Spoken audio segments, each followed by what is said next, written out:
Morning, folks. I'll give you a few minutes to get on board. See the chat coming on.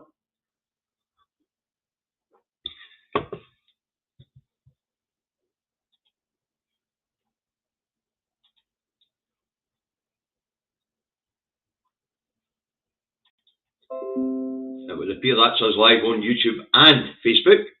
So there's no reason why you can't find me this morning. I see there's 8 of you viewing at the moment. So give us a thumbs up, stick a comment in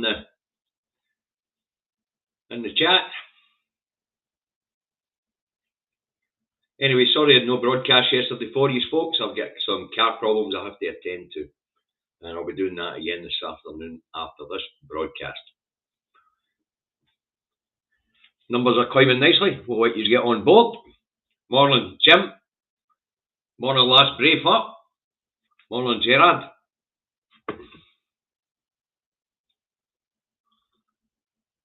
Getting there. Up to 80. What we got? Top of the morning to you as well, aye. Stephen, Fiona, good morning. Morning, bro. Nearly there, couple of more seconds, we should be up over the 100 mark.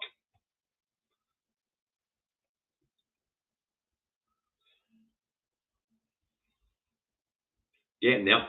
Okay, we'll get this broadcast underway. Good morning, folks. Andy Tuck Davey, out the truck and at home in his office in Salisbury, North Lanarkshire, where it is Scorpio, blue skies, 20 degrees. So, there you have it. That's the weather forecast for Salisbury, North Lanarkshire. If you want to know what the weather's like where you are, look at your head, bloody windy.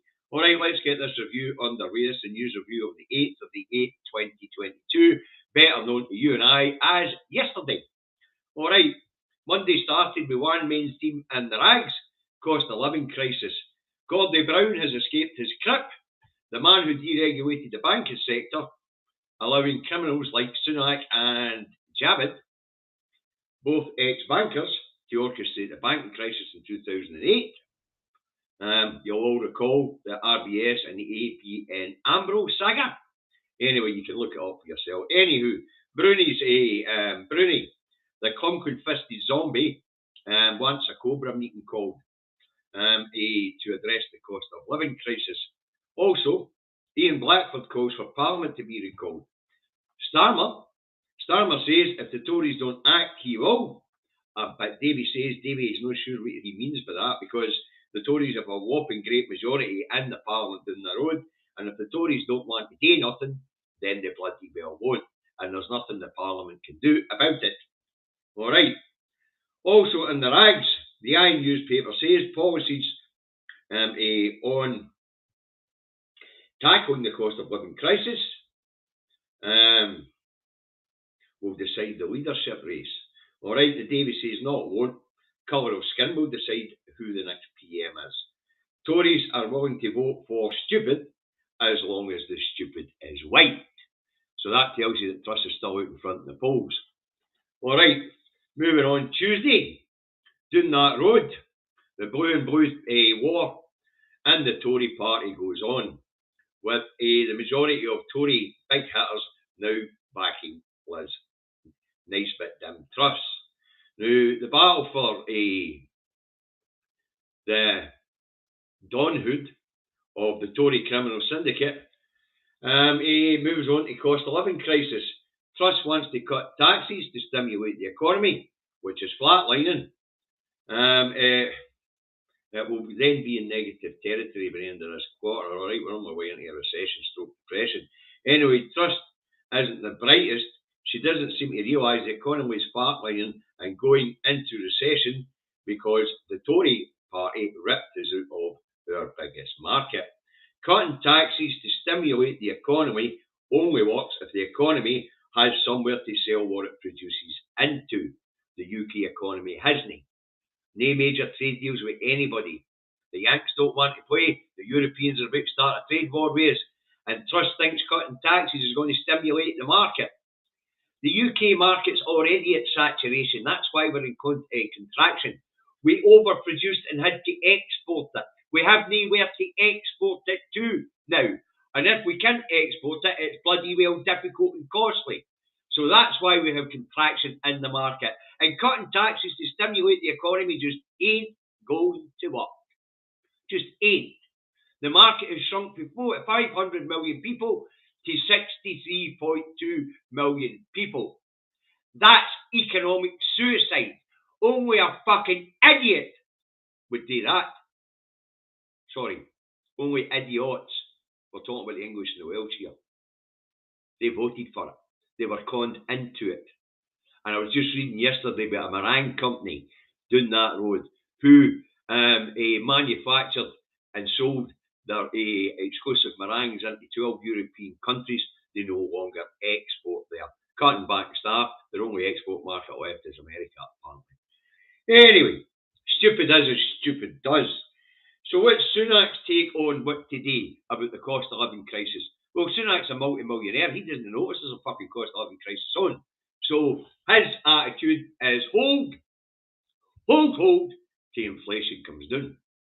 Inflation's no coming down. It's not being driven by normal pressures. As long as they're gouging and profiteering in the energy markets and the fuel markets, then rampant profiteering is what is actually driving the inflation. It's no normal inflation. Normally we get inflation when people have too much disposable income and they put demands on the economy by spending that disposable income. In this case, people don't have disposable income. And the Bank of England's no helping by raising interest rates. We are being fucking mugged. We're being mugged by the banking sector. We're being mugged by the oil and gas giants. And we are being mugged by the energy producers. That's what's driving inflation. But Sunak's answer is hold till inflation comes down. It could be years. It could be years. It's predicted to get between 13 and 15% by the turn of the year. And it's expected to come back to 8% and then stick. Slowly come back to 8% and stick about 8%. Inflation's not going anywhere. Unless governments legislate to regulate the energy markets, the fuel markets, then inflation's not going anywhere, folks. All right. So Sunak, he says hold. All right. Now on the Blue and Blue war, the Deputy Prime Minister, Dominic Idiot Raab, who is on Team Sunak, he says Truss's plans for tax cuts will be to the Tories' detriment at the next election. The Tories aren't winning the next election. Starmer's losing it. That's what's happening. The Tory party aren't winning the next election. Starmer's losing it. Now, what's Davy's logic for Starmer losing it? Because Starmer doesn't know what he fucking stands for. We've got multiple disputes right across the economy with the trade unions, and Starmer won't back them. Starmer's a placeman. He's a red Tory. He's also no character, no charisma, nothing. So nobody's going to vote for him. Labour will come in a closer second in the next election. But when you take in the amount of voters that have been kicked off the voter register with the new elections bill, you take into consideration the Electoral Commission now has absolutely no teeth as Gumsy, and it's also part of the cabinet, then the next election is a rig election. And the Tories will come out on top because of Starmer's failures and because they have the ability to rig the fucking election. So, better get used to the idea, people. It's independence of Tory governments from now on. Simple as that. They are actually, there's a very British coup going on down that road.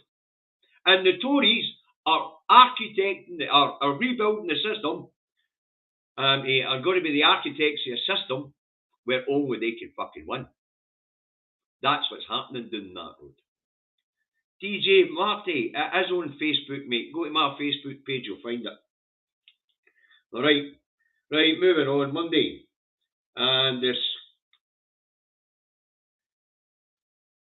moving on Monday, and another non-entity puts his head above the parapet. So hold on, we've got Ed Davey to come before we get to that other non-entity. So we've got two non-entities, one right after another. Alright, Monday, Ed Davey. Who the fuck is he? He sticks his head above the parapet as well, and he demands that energy prices are capped and are not allowed to rise anymore. Nobody's listening because he's Ed Davey and he's a nobody. Also, Monday, moving on, another non-entity puts her head above the parapet. Baroness Ruthie, tank commander, says she is willing to return to frontline politics to fight for the survival of the UK, or to fight the breakup of the UK. Baroness Ruthie, tank commander, has an overly high opinion of herself, but bring it on, Baroness Tank Commander. You weren't that fucking popular when you were in frontline politics, and you're a non-entity now. The fact that the press is giving you some sort of coverage because they thought you were popular here in Scotland is after the fucking jump. You weren't the popular Baroness Tank Commander. You've never been popular. What you have been is a placeman for the state, out of university, straight into the BBC and then into politics. But I wouldn't be surprised if she was also an MI5 agent, you get right, don't you? She was bred for where she is. She also gave up on her principles on Brexit to take a seat in the House of Lords. So the people of Scotland are not impressed with Baroness Tank Commander. She wants to come up here to fight for the Union. By the way, she's wanting to get involved in a fight that apparently that they're only going to allow us to have. So either we're not having a referendum and Baroness Ruthie Tank Commander's no coming out of retirement, or we are having a referendum and Baroness Ruthie Tank Commander is coming out of retirement. What's it going to be, UK state? Spanners, you know we're having our say, and we will. Now, we were talking about this yesterday, and, you know, if we're going to have a plebiscite election, I suggest we dissolve the Scottish Parliament and have a Scottish plebiscite election. The reason for that is it's only the Scottish people allowed to vote. People who live in Scotland are allowed to vote, and 16 and 17-year-olds will have their say. And that gives us and foreign nationals will get their say, because they're allowed to, those who live here are allowed to vote in Scottish elections. It would be a truer reflection of the will of the Scottish people. So if we're going to have a plebiscite elections, let's have a Scottish plebiscite election. There's enough of them there, the SNP and the Greens, to dissolve the Scottish Parliament and call an election. Elections are devolved, get bloody well on with it. Alright, moving on, Monday. And the Scotland shite story in the press, in the Pravda, is exam results due. Right, apparently this year the SQA is deliberately failing students. What a lot of bollocks. To skew the figures, I doubt it. What we are going to see, folks, now I haven't looked at the figures, but I do know that the figures will drop. During the pandemic, they had made up some stupid algorithms, which meant that the pass rate was up at 80-odd%, whereas it was 74.9% for higher fives and for hires in level fives, whatever the hell that is, and advanced hires. Now, prior to the pandemic, it was 74.9. I expect that the figure will have dropped by about 7 or 8%, and we'll be sitting around about the 77-78% mark this year, as we get a truer reflection on Scottish education because of the traditional exams. I also expect the progress to show at least a 4 or 5% improvement over the couple of years, because Scottish education is good. So if it was 74.9 prior to the pandemic, David's expecting 78-79% of students getting between A and C in their exams. So say I haven't looked at the figures because I'll report on them in tomorrow's show. Because the numbers will be out today. Yesterday it was speculation. I can tell you that it was 86.4% pass rate last year, and I said on my programme last year that was overly inflated by the pandemic and the unusual way the exams were being done. Now we're back to traditional exams, I say I expect to see a 4 or 5% improvement in performance over the 2 years since 2019. I don't expect to see the 10-12% performance improvement in performance we've seen in 2021, because the figures were skewed with the hell because of the way they were marking them for the pandemic. So if any of you have seen the figures, you can stick what the new figure is in the comments, because Davey reckons 78-79% will go between A's and C's across the hires and fives, whatever the hell the fives are. But as I say, I expect that over the 3 years since the pandemic started, and the 3 years worth of exams, I expect the true reflection to be about a 5% improvement in exam results. for the 1920, sorry, for the 2019 figure. Anyway, so there you go. So that's what I predict. And I also predicted that we're streaming Scottish education shite because the number will be much lower than what it was last year. But the real number to compare it against would be the number for 2019, the last time there was traditional exams. All right, moving on. Monday, and the other Scotland shite story and is in health. You know, apparently 4 out of 5 NHS dental clinics in Scotland are not taking new patients because they are at capacity. Now, more capacity will come on stream soon when dental students start graduating again. Dental students couldn't graduate from dental colleges because they had no one to practice on during the pandemic. The pandemic is still with us and killing 1,000 people per week across these islands. But at least dental students have now had people go to dental hospitals and things like that they can learn on, and that way they can pass as dentists. But at this point in time, over the last couple of years, we've had no students coming out of dental colleges, so capacity in the system has been tightened up a wee bit. 4 out of 5 dental practices are at capacity, and that means getting dental treatment is more difficult. But as I say, now that we're through that part where the 2 years where students couldn't be hands-on, the students will be getting hands-on again, and they'll be passing out of the colleges this autumn, and that'll bring more dentists on stream. Okay. Right, where are we? Moving on. Monday. And the EU gives the UK more time to respond to legal proceedings and the NI protocol cases, 4 of them. Now, it would appear the EU are being pragmatic and waiting on the appointment of a new Prime Minister. Now, the legal cases are over the UK's failures to implement the protocols as agreed in Bojo's 2019 Urban Ready deal, and one of the cases is about the UK no collecting revenues due to the EU for goods moving in and out of the single market via NI. Anybody surprised about UK tax dodging government no collecting revenue or no passing the revenue on if collected? Nah. So Facebook are hiding the broadcast from me, are they?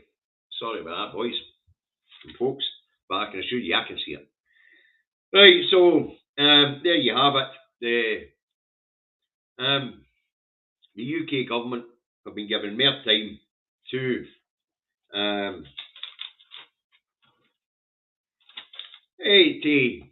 respond to legal cases brought against them by the European Union. Will the UK comply? Count it.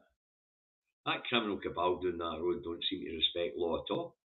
And in fact, they're talking about quitting the European Court of Human Rights. They're talking about no paying any attention to the European Court of Justices. And as you know, they're scrapping our Human Rights Act. And the Human Rights Act to be replaced by a British Bill of Rights. And the oppressive shit coming out down that road. This is what I'm talking about the Tories actually sorting things out so they stay in control. The 10% are digging in, the richest are protecting themselves. And we're getting draconian laws that will quash public protest in England and Wales. And it would appear that they would go as far as breaking NATO and international law and turn the troops on their own people. Don't think I'll come to that here in Scotland. But riot police and soldiers might be needed down that road. Because when mom and pop can't feed their wains, can't pay their mortgage, can't pay their electricity, can't put fuel in their cars, shit hits the fan. And as you can see, yesterday, it's one of the stories I'm about to come on to, is the UK Don't Pay campaign is picking up so much momentum that the mainstream media are now talking about it. Remember, David and I have been doing something similar up here, encouraging news people to ditch a direct debit, but we're not saying don't pay. What we are saying is make them issue a paper bill and pay them what you can. We're not saying don't pay. But what we are saying is drop the direct debit. And it's getting traction, folks. It really is starting to pick up traction. The energy companies and the government are now getting worried. Why the government? Because they collect the tax revenues, fee payments to the energy giants. So we're going to be smacking both of them at the same time if you cancel your direct debit. Okay. Right, moving on. Monday, and First Minister Nicola Sturgeon demands a crisis meeting with Bojo the Clown over the cost of living crisis. We will know soon, or we will now see, if the Tories really do intend to ignore the First Minister and Scotland. I expect Number 10 to tell the First Minister to go through Alistair Union Jack, the Scottish Governor General of the colony of Scotland. Right. Now, I expect that the interim PM, Bojo the Clown, will write back to Sturgeon and say, hey, you've got to get through the Scottish office, little pipsqueak, fuck off. And that's what I expect. That's what I expect every time now that the Scottish government demands a parley with the UK government. They'll be told, speak to the Governor General, he's in fucking charge of the colony of Scotland. So we expect Miss Sturgeon to be disrespected by Bojo the Clown and any successor down that fucking road. Right, also Monday, this is the final story for Monday, I think. No, it's not. It might be. Also Monday, report out says that children are struggling with language skills due to the pandemic and lack of socialisation. All right, the report says parents need to work with their kids to improve their language skills. Instead of just sitting them down in front of the fucking telly or giving them a phone or a screen or something to occupy them, talk to them, read them a book. And they also ask that that parents socialise their kids more, get them out amongst other kids more. So they'd be surprised by the support, it's absolutely no surprise. If children are isolated from their peer groups, then they will develop at a slower rate or develop even differently. Right, moving on. The final story I've picked up on for Monday is back here in Scotland, and it's in NHS Lanarkshire. The NHS Lanarkshire has had to reintroduce some restrictions, but not because of COVID. It appears staff at the maternity unit of the University Hospital Wishaw have had to introduce limits on visitors because of the abuse that the staff in the maternity unit at University Hospital Wishaw are getting from the public. Apparently, when people are being told visiting time is over, they are abusing the staff. And on one occasion, one family actually chased all the staff off the maternity unit, endangering everybody in the fucking maternity unit. What's wrong with these people? Wow, they need jailed. I hope they caught them and jailed every last one of them. Obviously, they can trace them through the relative that was being visited. But I'll tell you what, folks, our good, hard-working, dedicated doctors and nurses on the front line have been under pressure for years. They don't need the shite for the worst of us. To get a grip, people. They deserve our help, support and respect. Whether there be a pandemic or no. These people are there to save our lives, to look after our loved ones, and to hear that the staff at University Hospital Wishaw are shite scared of the patients and their families. That is outrageous. And I live in North Lanarkshire, so people in North Lanarkshire, listen up. Behave. Show respect. A bit of decorum. Unbloody believable. Right, that's the stories I picked out to talk about. I hope the waffles, I hope you enjoyed it. Now, let's have a wee look and see what the rags have got to say this morning. I wonder what piss is in the rags, eh? Let's have a look. Scotland's paper, Sturgeon calls for crisis talks and gigs on trial. The Scotsman has. Sturgeon calls for crisis talks over cost of living crisis. We'll see what Bojo's response is, or what the Tories' response is. The the National has Baby Joy for Finance Secretary Forbes, and I was waiting for this one to come up. Congratulations, Kate. We all wish you and the baby good health. And get back to work. John's a bit overburdened. I'm only joking. Take your time, Kate. Enjoy it. Right, and First Minister demands emergency summit. Sturgeon tells Johnson he must bring leaders of the four nations together urgently to discuss help for the most vulnerable amid cost of living crisis. The Tories don't give a fuck about the most vulnerable. They created the situation. The Metro goes on. Ex-Man United star goes on trial. Idle gigs, an ugly, sinister abuser. Who cares what a football got up to? The Star has, well, we'll come back to the Star. We don't do the Sun. The Herald has Somerville, no guarantee on hitting attainment gap targets. Of course there's no.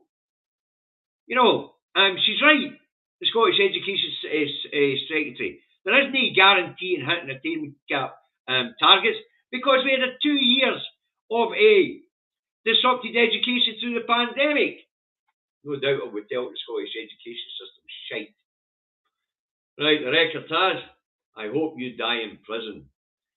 John Watt is sentenced to 10 years for sex crimes against 4 children as part of a probe into claims of elite paedophile ring in Edinburgh. Aye, well, I take it Gordie Brown will be heading for a fucking hills then. The Times has,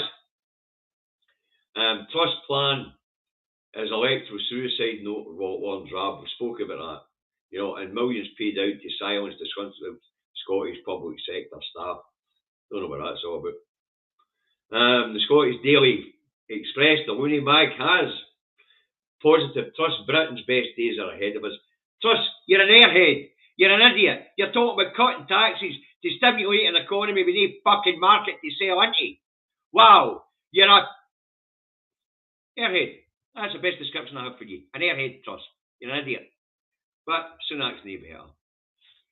The Telegraph has direst year since 1976 as drought looms in England, and longer waits for routine checks as NHS focuses on outpatients.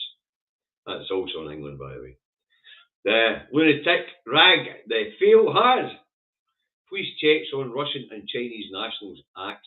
Monitoring scheme for residents from 44 countries secretly ditched. Police checks on foreign nationals from 44 countries have been scrapped, the Scottish Daily Mail reports, and it's a lead story.